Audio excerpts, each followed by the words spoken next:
सच्चिदानंद भगवान की जय। बंदो श्री गुरुदेव विधि करो सहाय, हरो सकल जग आपदा, प्रेम सुधा रस प्यारे। नारायण प्रभु आप हो, पाप विमोचन हार, क्षमा करो अपराध मेरे, बेड़ा दो अवतार।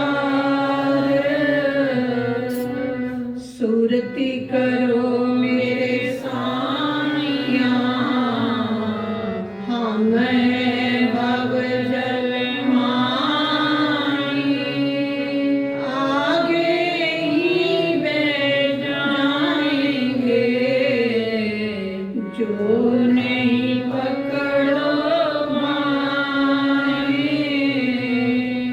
हमने अपने आप की प्रभु छोड़ दी है डोर, आगे मर्जी आपकी, प्रभु ले चलिए जिस ओर। आगे मर्जी आपकी, प्रभु ले चलिए जिस ओर।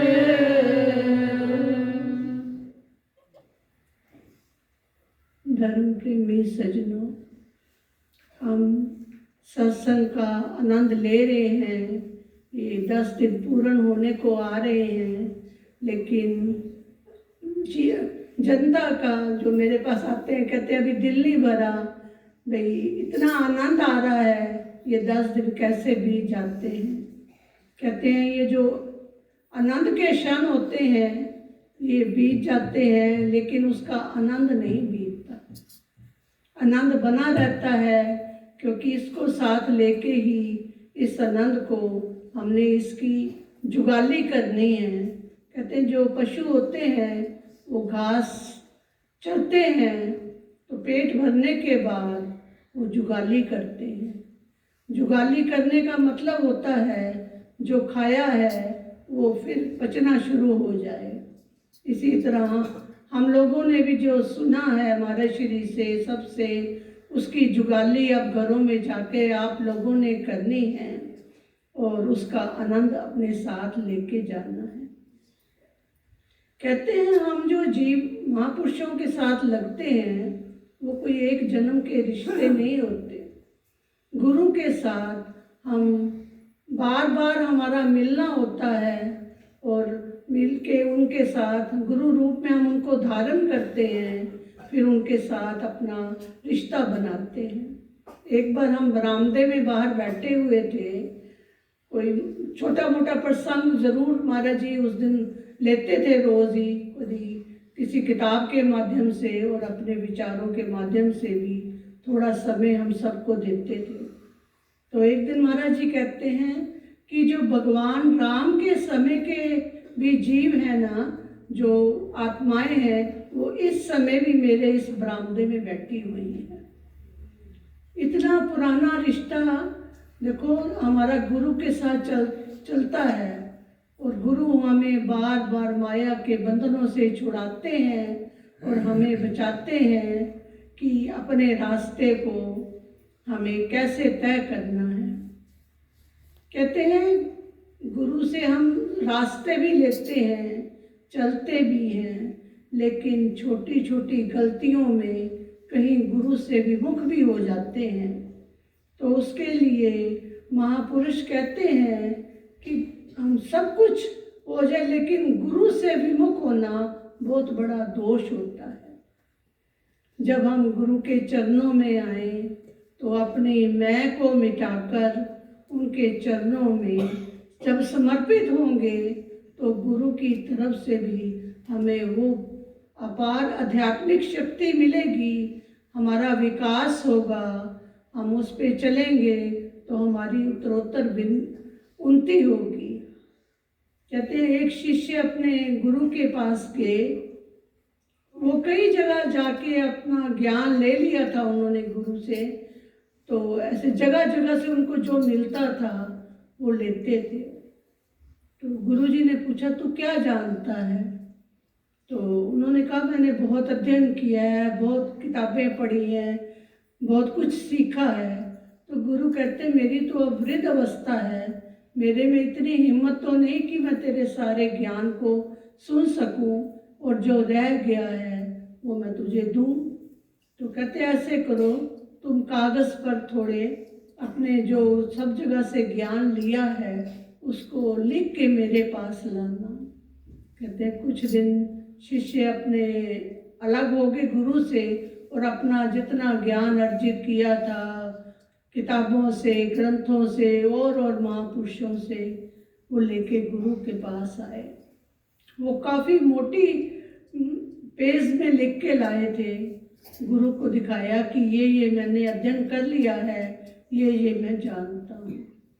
तो कहते हैं गुरु ने वो लिया और देखा, कहते हैं मेरी तो बड़ी वृद्ध अवस्था है, इतना तो मैं नहीं पढ़ पाऊँगा, ऐसे कर तू थोड़ा संक्षिप्त करके इसको लिख के ला। कहते शिष्य फिर चले गए, वो गए और थोड़ा संक्षिप्त में करके उसको और बहुत कम पेजों में लाए। गुरु कहते ये उनको बताना था ना कि गुरु से कैसे ज्ञान लिया जाता है। कहते हैं कि ये भी बहुत ज़्यादा है, इतना भी नहीं मैं पढ़ पाऊँगा, तो तू थोड़ा और छोटा करके ला। कहते हैं गुरु को फिर थोड़ा अंतर से जैसे उनकी तरफ से ही प्रेरणा हुई कि ये मुझे क्या सिखाना चाहते हैं गुरु। अंदर की जो आत्मा है वो गुरु बन के उनको प्रेरणा दी। कहते हैं वो तीसरी बार फिर गुरु के पास गए, तो क्या लेके गए? खाली पेज लेके गए। तो कहते हैं अब तो अधिकारी बना है मेरे पास आकर ज्ञान लेने का। जब तक हम अपनी मैं मेरी को अलग नहीं करते अपने से कि मैं ऐसे पदवी पर या मुझे इतना ज्ञान, इतना मेरे पास अध्ययन है, इतना सब कुछ, तब तक गुरु भी अपना ज्ञान उड़ेलते नहीं हैं। जिस वक्त जीव खाली होके भगवान की शरण में आता है उस वक्त भगवान अपनाने के लिए तैयार होते हैं और उस पात्र में अपना ज्ञान उड़ेलते हैं। कहते हैं गुरु नाराज नहीं होने चाहिए, उससे जीव की बड़ी हानि हो जाती है। चाहे जानने में चाहे अनजाने में हमें इस बात का सदा ध्यान रखना चाहिए कि हमारे किसी शब्द से, हमारे किसी मनोभाव से हमें गुरु की नाराजगी नहीं मिलनी चाहिए। ये अपने आँखों के सामने अपने महाराज श्री के द्वारा ही हमने एक दो देखे थे। चलो अभी तो नहीं, फिर कभी बताएंगे महाराज जी जब प्रेरणा देंगे।